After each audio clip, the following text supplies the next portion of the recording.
So we've got a truth table here, right? And this is a 3 input truth table, right? We've got A, B, and C. And we want to express this as a Boolean expression or mathematical expression with binary. That's what Boolean means.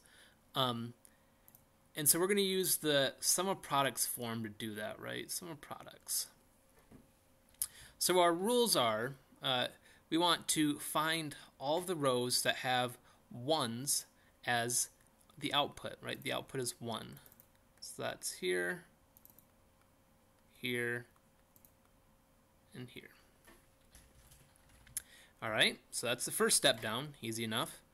The next step is to write the variables for each row, right? So that's kind of a goofy thing to say because each row is going to have the same variables. What's changing is if they are knotted or not, if they're primed or not. So that means this guy is A, and so remember, we knot the variables where they are represented by a 0 in that row. So A is a 0 here and B is a 0 here.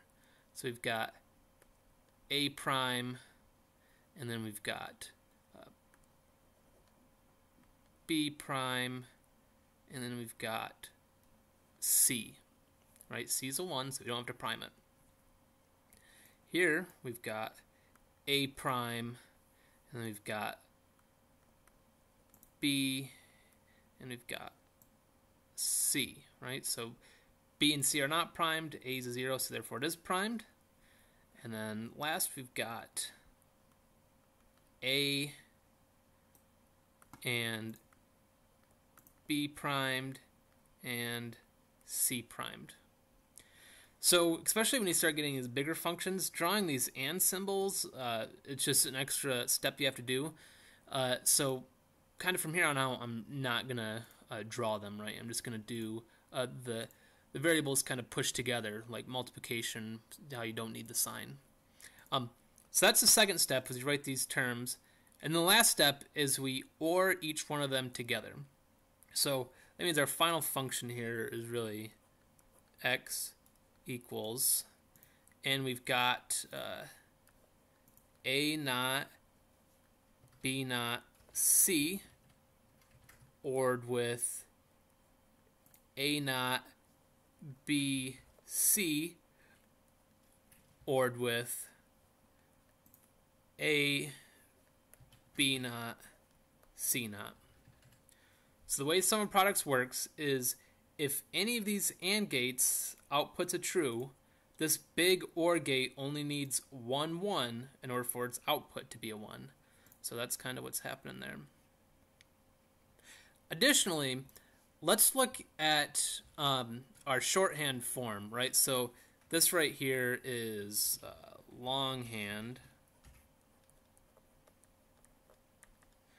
But let's look at shorthand. So let's go to a nice purple here.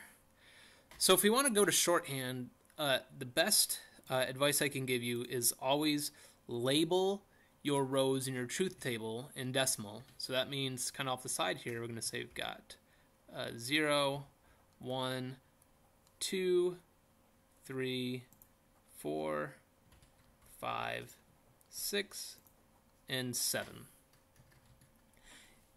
And then we've already noted where our 1s are at, so we already found those. So our shorthand notation looks like this. We've got a big sigma, because right, this means the sum of elements. And then we've list out our variables that are used in this function, in which case we've got A, B, C. And you can list them as a comma or with commas if you want, but I usually don't. And then we have a list of all the rows where the output is a 1. And we use the row numbers. So that means we have a 1 here, a 3, and a 4. And that's it. That is our shorthand notation. So it's two ways these are kind of both the represent the same thing. Same with this truth table, right? This truth table represents the same function as both of these as well. So this kind of problems to be prepared for is going from any which way of these directions.